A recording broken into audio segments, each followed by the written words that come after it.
ନିର୍ବାଚନକୁ ସ୍ୱାଗତ କରୁଛି ମୁଁ ଶିବ ଦତ୍ତ। ଆମ ସହ ଫୋନ୍ ଇନ୍ ଲାଇଭ୍ରେ ଅଛନ୍ତି କଳାହାଣ୍ଡିର ଗୁପ୍ତ ଭକ୍ତ ସେଇକି ମାଳିକା ଅନେକ କଥା କହନ୍ତି ଅନେକ ଢଙ୍ଗରେ। ଆପଣଙ୍କୁ ସ୍ୱାଗତ କରୁଛୁ ଆମ ଆଧ୍ୟାତ୍ମିକ ଚ୍ୟାନେଲ ଦୈବାଚନାକୁ। ଆଜ୍ଞା ଆଜ୍ଞା ଆଜ୍ଞା କେମିତି ଅଛନ୍ତି? ପ୍ରଥମେ ତ ଆମେ କହିବୁ ହଁ କେମିତି ଆଜ୍ଞା ଭଲରେ ଅଛି କଣ କହିବେ? ଆଜିର ଆମର ମହାପୁରୁଷଙ୍କର ମାଳିକାର ବିଷୟ ଆଲୋଚନା କରିବା। ଚକଡ଼ା ମଡ଼ନ ମାଳିକା ବିଷୟବସ୍ତୁ କଣ ଲେଖା ହଁ ହେଇଛି ମାଳିକାରେ? ଆଜ୍ଞା ମହାପୁରୁଷ 600 ବର୍ଷ ତଳେ କଣ କଣ ଲେଖିଥିଲେ ଆଜି ଆମ ଦର୍ଶକ ମାନଙ୍କୁ ସୁଚାରୁ ରୂପେ ବୁଝେଇ ଦିଅନ୍ତୁ। ନିଶ୍ଚୟ ନିଶ୍ଚୟ ନିଶ୍ଚୟ ନିଶ୍ଚୟ ମୁଁ କହିବାକୁ ତାଙ୍କର ଲେଖା ଚକଡ଼ା ମଡ଼ନର ଲେଖା ମହାପୁରୁଷ ଶ୍ରୀ ଶ୍ରୀ ଅଚ୍ୟୁତାନନ୍ଦ ଦାସ ଗଣ୍ଠି ଧନ କରିଥା ଗୁରୁ ନାମକୁ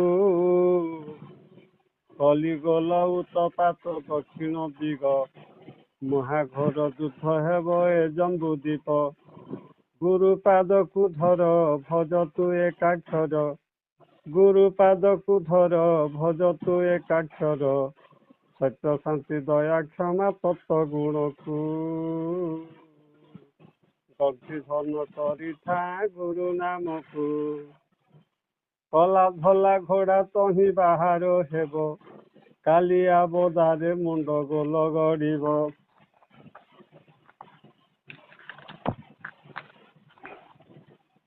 ହେବ ଭୈରବୀ ଡାକ ମରିବେ ବହୁ ଲୋକ ହେବ ଭୈରବୀ ଡାକ ମରିବେ ବହୁ ଲୋକ ଖିଆଲ ରଖିତା ତୁହି ନିଜ ନାମକୁ ଗଣ୍ଠି ଧନ କରିଥା ଗୁରୁ ନାମକୁ ଗଣ୍ଠି ଧନ କରିଥା ଗୁରୁ ନାମକୁ ଯମ ମା ସାତ ଭଉଣୀ ମେଲା ସ୍ଥାନରେ କାଲିକା ଚଣ୍ଡୀ ଚାମଡ଼ା ତହିଁ ଠାବରେ ମହି ଦୁଲୁକି ଯିବ ଏ କଥା ମନେ ଭାବ ମହି ଦୁଲୁକି ଯିବ ଏ କଥା ମନେ ଭାବ ନିକଟ ହେଲାଣି ବେଲ ହେଜ ମନକୁ ଖିଆଲ ରଖିଥା ତୁହି ନିଜ ନାମକୁ 18 ଏକ ଯୋଗ କରିବୁ ବଛା ବୁଛି ହେବ ଏହା ମନେ ଭାବିବୁ ଅନନ୍ତ ଯୁଗ ହେବ ଅନ୍ତ କେ ନ ପାଇବ ଅନନ୍ତ ଯୁଗ ହେବ ଅନ୍ତ କେ ନ ପାଇବ ଧୂମକେତୁ ଦୃଶ ହେବ ଶୂନ୍ୟ ମାର୍ଗକୁ ନିକଟ ହେଲାଣି ବେଲ ହେଜ ମନ କର୍ମ କରୁଥିବା ଭକ୍ତ ନିଜେ ନିଶ୍ଚେ ରହିବେ ଧୁଲାମାଲି ପକ୍କା ସାଧୁ ସମୂଲେ ଯିବେ ହେବ ଘୋର ଅନ୍ଧାର ପୃଥିବୀ ହାକାର ହେବ ଘୋର ଅନ୍ଧାର ପୃଥିବୀ ଆହାକାର ଗଣୁଥାଅ ଦିନ ତୁ ବିଂଶ ଠାବକୁ ଧୂମକେତୁ ଦୃଶ ହେବ ଶୂନ୍ୟ ମାର୍ଗକୁ ଅଦିନରେ ନଦୀ ବନ୍ଧ ଭାଙ୍ଗି ନ ଯିବ ଭୂମିକମ୍ପ ହୋଇ ପୃଥିବୀ ଗଲି ପଡ଼ିବ। ଏବେ ହେଇଥିଲା ଆଜ୍ଞା ଭୂମିକମ୍ପ ଗୋଟେ ଆମର ଅଞ୍ଚଳରେ ନିଶ୍ଚୟ ଆଜ୍ଞା ନିଶ୍ଚୟ ଆଜ୍ଞା।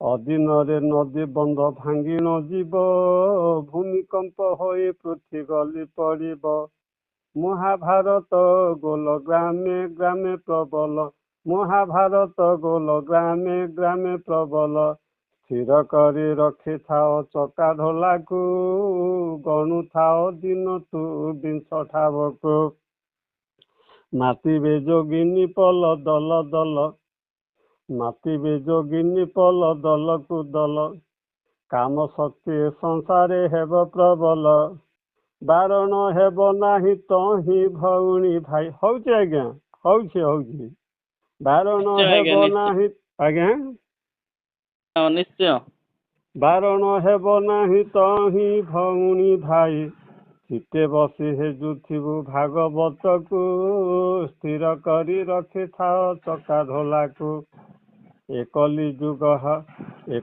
ଯୁଗ ହଟିଣ ସତ୍ୟ ଆସିବ କ୍ଷେତ୍ର ଛାଡ଼ି ଚକା ଢୋଲା ଛତିଆ ଯିବ ବଇରିଟେସନ ଇଞ୍ଜିନ ହେବ ଚୂର୍ଣ୍ଣ ବଇରିଟେସନ ଇଞ୍ଜିନ ହେବ ଚୂର୍ଣ୍ଣ ଭକତ ମେଲ ଲାଗିବ ବଟ ତଲକୁ ଚିତେ ବସି ହେଜୁଥିବୁ ଭାଗବତକୁ କଲିରେ କଲ୍କି ରୂପ ଯେ ଜଗା ବଲିଆ ଖଣ୍ଡା ଧରି ବାହାରିବେ 12 ହାତିଆ ଗଣୁଥାଅ ତୁ ଦିନ ଆଉଁସି ନିଶି ଜନ ଗଣୁଥାଅ ତୁ ଦିନ ଆଉଁସ ନିଶି ଜନ କହଇ ଦିନ ଅଚ୍ୟୁତ ମୋ ବୋଲ କର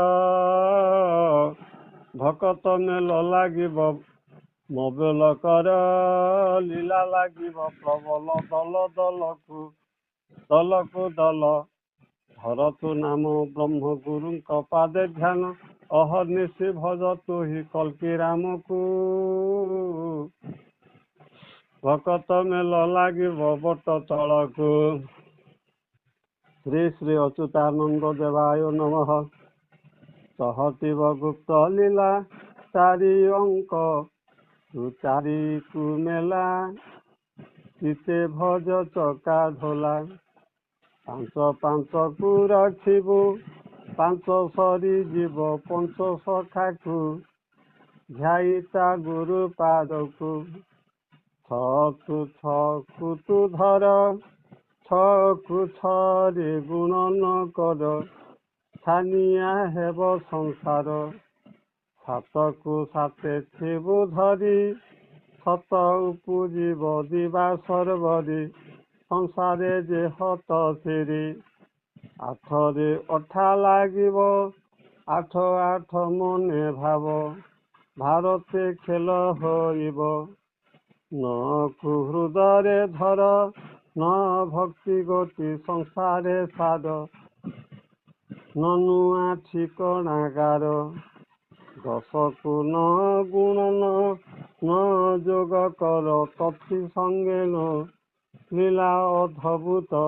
লীলা অধভূত পুণ ଠିକ ମସିଆଟି ଏହି ଠିକେ ଦାସ ଅଚ୍ୟୁତ କହି ନେବାଲ ବଟରେ ରହି ବାରଣ ଲୀଳାକୁ ଚାହିଁ ଭବିଷ୍ୟତ ଜ୍ଞାନ କହୁଛି ମୁହିଁ ତତେ ହେ ଦାସ ବୁଝାଏ। ମହାପୁରୁଷ ଶ୍ରୀ ଶ୍ରୀ ଅଚ୍ୟୁତାନନ୍ଦ ଦେବାୟ ନମଃ। ଚିତ୍ରପଳା ନଦୀ ଉତ୍ତର ବଟର ଗୁରୁ ଅଚ୍ୟୁତ ଆଶ୍ରମ ମଣି ବେଦୀ ପରେ ନଳିନ ବନରେ ନେମାଲ ବୋଲିଣ ଗ୍ରାମ ସେ ଭୂମି ମହିମା କି ଦେବୀ ଉପମା ବ୍ରହ୍ମା ବିଷ୍ଣୁ ଶିବ ବଣା ନିର୍ବିକଳ୍ପ ପୀଠ ଶୂନ୍ୟ ସମାଧିରେ ଶ୍ରୀ ଗୁରୁ ଅଛନ୍ତି ସିନା କଲି ଲୀଳା ପାଇଁ ଭକ୍ତଙ୍କ ନିମନ୍ତେ ରାତ୍ର ଉଜାଗର ହୋଇ ଘରେ ଘରେ ବୁଲି ଠିକଣା କରନ୍ତି ଯୋଗରା ପରୀକ୍ଷା ପାଇଁ ମାୟା ପଟଳ ଯେ ଜାଗ୍ରତ ଢାଙ୍କିଛି ଚିହ୍ନି ନ ପାରନ୍ତି କେହି କାହିଁ ଯୋଗୀ ଭୋଗୀ କାହିଁ ବା ବୈରାଗୀ କାହିଁ ବା ସନ୍ନ୍ୟାସୀ ହୋଇ କେଉଁଠି ଭିକାରୀ କାହିଁ ବ୍ରହ୍ମଚାରୀ କାହିଁ ବା ମୌନ ରୂପ କେଉଁଠି ପାଗଲା କେଉଁଠି ବା ଭଲା କାହିଁ ମନ କାହିଁ ବତ୍ୟ କେଉଁଠି ସଂସାରୀ କାହିଁ ଚିତାମାଲି କାହିଁ ବୈଦ ହୁଅନ୍ତି କେଉଁଠି ଗୁଣିଆ କେଉଁଠି କୁଣିଆ କେଉଁଠି ଦୀକ୍ଷା ଦିଅନ୍ତି। ଏଇଭଳି ଆମର ବର୍ତ୍ତମାନ ଯୁଗରେ ଚାଲିଛି ଏଇଟା ସରଳ ଅବଶ୍ୟ ବୁଝି ହଉଛି ଆଜ୍ଞା। ଏଇଭଳି ତଥାପି ଆମ ଦର୍ଶକ ମାନଙ୍କୁ ଆଉ ଟିକେ ଭଲ ଭାବରେ ବୁଝେଇ ଦିଅନ୍ତୁ ଯାହା କହୁଛନ୍ତି ଆପଣ ଯୋଉ ଲେଖା ଅଛି ମହାପୁରୁଷ ପୋଥିରେ ଆଉ ଟିକେ ସୁଚାରୁ ରୂପେ ବୁଝେଇ ଦେଲେ ଆମେ ଭକ୍ତ ମାନଙ୍କୁ ଠିକ ହେ ଭିନ୍ନ ଭିନ୍ନ ରୂପ ଏହିପରି ହୋଇ ଜଗତେ ଖେଳ ଖେଳନ୍ତି ଏହିପରି ନାନା ପ୍ରକାର ଭିନ୍ନ ଭିନ୍ନ ରୂପରେ ଖେଳ କରୁଛନ୍ତି ଚିହ୍ନା ଅଚିହ୍ନାରେ ଜାଗ୍ରତ ବୁଲନ୍ତି କେହି ଚିହ୍ନି ନ ପାରନ୍ତି ଭକତଙ୍କ ସଙ୍ଗେ ଲାଗି ଅଲଗାରେ ଖେଳ ଖେଳନ୍ତି ସଂସାର ବେଲେ ଭକତ ସାଙ୍ଗରେ ଅଲଗାରେ ଖେଳ ଖେଳନ୍ତି ସଂସାର ଏଇ ସଂସାର ଯାକ ଖେଳ ଖେଳୁଛନ୍ ଭକ୍ତ ଜନ ମାନେ ଚିହ୍ନି ନ ପାରନ୍ତି କଳଙ୍କି ମାୟା ପଟଳ ଚେତାବନୀ ଦେଇ ସତର୍କ କରନ୍ତି ଯୁଗଲେ ଟାଣି ବେଲ ମାନେ ଚେତାବନୀ ଦେଇକରି ଲୋକଙ୍କୁ ବୁଝାଉଛନ୍ତି ବର୍ତ୍ତମାନ ଯୁଗରେ ଯୁଗଟା ଓଲଟି ଯାଉଛି ବୋଲି କହିଲେ ମଧ୍ୟ ଠିକଣାରେ କଲି ଶେଷ ହେବ ଜାଣ ପାପୀ ହୋଇବେ ନିର୍ମଳ ଯଦି ବା ଯେ ଜାଣିଲା ନେଇ ଜାଣିପାରିଲେ ସେ ତାମାନେ ପାପରେ ଭୋଗୀ ହେବା ଆଉ ମିଠା କଥା କହି ସବୁଠି ମିଶନ୍ତି ଲାଗି ଅଲଗାରେ ଛନ୍ତି ମୂର୍ଖକୁ ତରକି ଯେ ଅଜ୍ଞାନୀ ମାନଙ୍କୁ ଶରୀରେ ଲୁଚାଇ ଦିଅନ୍ତି। କେହି ଚିହ୍ନି ନାହିଁ ନୁହନ୍ତି କାହାର ଭକ୍ତଙ୍କର ଗଲାହାର। ମାୟା କାମ ସତ୍ୟ ପଡ଼ି ରହିଛନ୍ତି ମେଲଛ ଅଜ୍ଞାନୀ ପଳ। ମାନେ ମାୟା କାମା ଶକ୍ତି ବେଲେ ତ ବୁଝି ହଉଛି ଆଜ୍ଞା ମାନେ ଅଜ୍ଞାନୀ ନର ମାନେ ମାୟା ପଟଲରେ ପଡ଼ିକରି ଓଡ଼ିଶା ରାଜ୍ୟରେ 16 ମଣ୍ଡଳରେ ଭକତ ପରୀକ୍ଷା ହେବ। ବ୍ରହ୍ମ ଏକାକ୍ଷର ପରୀକ୍ଷାଟି ଦେଲେ ଠିକଣା ସ୍ଥାନ ତରିବ। ଏକାକ୍ଷର ଧର ଏକାକ୍ଷର ସାର ଏକା ଅକ୍ଷରକୁ ଭଜ। ନେମାଲ ବଟକୁ ଲୟ ଲଗାଇଣ କହଇ ଦିନ ଅଚ୍ୟୁତ। ଶ୍ରୀ ଶ୍ରୀ ଅଚ୍ୟୁତାନନ୍ଦ ଦେବାୟ ନମଃ। କହନ୍ତି ଅଚ୍ୟୁତ ଦାସ ରାମର ଆଗର। କଲିଗଲ ଉତପାଥ ଦକ୍ଷିଣ ଦିଗର। ଖୋରଦାଗଡ଼ରେ ଗୋଲ ଚହଲ ପ୍ରକାଶ। ଖିଆଲର କ୍ଷୀଣ ତୋହି ରାମଚନ୍ଦ୍ର ଦାସ। ଗଣମାଣ ତୀର ଠାରେ ଲୀଳା ହୋଇବ ପ୍ରକାଶ। ଖୋର କଲିଆ ଛଦିବ ଏ ମହି ମଣ୍ଡଳ। ଘୋଷୁଥିବେ ଭକ୍ତ ମୋର ଭକ୍ତ ଏକାକ୍ଷର। ଉଦୟବଟ ପାରାଦୀପ ମଙ୍ଗରାଜପୁର। ଅତି ସରଳ କଥା ତ ଆଜ୍ଞା ଏଇଟା ବୁଝିତ ହଉଛି ନା ଯେ ଘୋଷୁଥିବେ ପାରାଦୀପରେ ଆମେ ଜାଣିପାରୁଛୁ ଆପଣ ଯାହା ସୁଚାରୁ ଉଦୟବଟ ପାରାଦୀପ ମଙ୍ଗରାଜପୁର ସେନେ ପାରାଦୀପ ପାଖରେ ମଙ୍ଗରାଜପୁର ଅଛି। ଆଜ୍ଞା ଉଦୟଗିରି ଠାରେ ଭକ୍ତ ଥିବେ ଟି ଅପାର। ସେହି ବେଲେ ପରୀକ୍ଷା ହେବ ନିରାଧାର। ଓଙ୍କାର ଅକ୍ଷର ଏକାକ୍ଷର ଓଙ୍କାର ଅକ୍ଷର।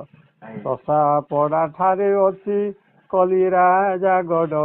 ଚମ୍ପାହାଟ ନିକଟରେ ଜଲୁକା ପାହାଡ଼ ତ ଜାଣିଥିବେ ଆଜ୍ଞା। ଆଜ୍ଞା 6-7ରେ ଗୋଲକୁଣ୍ଡା 7 ଯୋଗ କର। ଛତିଆ ବଟେ ବିଜୟ ଜଗତ ଠାକୁର। ଜଲୁ ଅଛି ମଣି ତହିଁ ପର୍ବତ ଉପରେ। ସେଇ ପର୍ବତ ଉପରେ ମଣି ଭଳିଆ ଗୋଟେ ଜଲୁଛି। ଯହିଁକି ବନ୍ଧରେ ଜଗି ଅଛନ୍ତି ଅକୁର। ଧସାଇ ଯବନ ବଲ ମାରିବେ ଘୋଡ଼ାଇ। ଝର ତ୍ରିବେଣୀ ଘାଟରେ ଯୁଦ୍ଧ ହେବ ତହିଁ। ନୂଆ ନଯିବ ଯେ ପୁରୁଣା ଯେ ନଥିବ। ନିଶ୍ଚୟ କଳକି ରୂପ ପ୍ରକାଶ ହୋଇବ। ଡାକିଛନ୍ତି ଭକ୍ତଗଣ କଳିଙ୍କ କୁଧାଇ। ଟାଣି ଭାଙ୍ଗି ଦେବେ ଭଗବତୀ ଦେଲି କହି। ଠିକଣା ସ୍ଥାନରେ ସର୍ବେ ପଡ଼ିବେ ଏଠି ଧରା। ଠିକ ଅଚ୍ୟୁତ ହୋଇବେ ଘୋଷରା। ଡାହାଣ ଭଜିଲା ଲୋକ ହୋଇବେ ବିହନ। ଡାହାଣ ଭଜିଲା ଲୋକ ହୋଇବେ ବିହନ। ଧନ୍ୟବାଦ ଲୀଳା ହୋଇବ ପ୍ରମାଣ। ଧନ୍ୟବାଦ। ଜୟ ଜଗନ୍ନାଥ ସୁଚାରୁ ରୂପେ ବୁଝେଇ ଦଉଥିଲେ ଆମର କଳାହାଣ୍ଡିର ଗୁପ୍ତବତା। ପୁଣି ପୁନର୍ବାର ଦେଖା ହବ ଆପଣଙ୍କର ବିଷୟବସ୍ତୁରେ। ଜୟ ଜଗନ୍ନାଥ। ଜୟ ଜଗନ୍ନାଥ।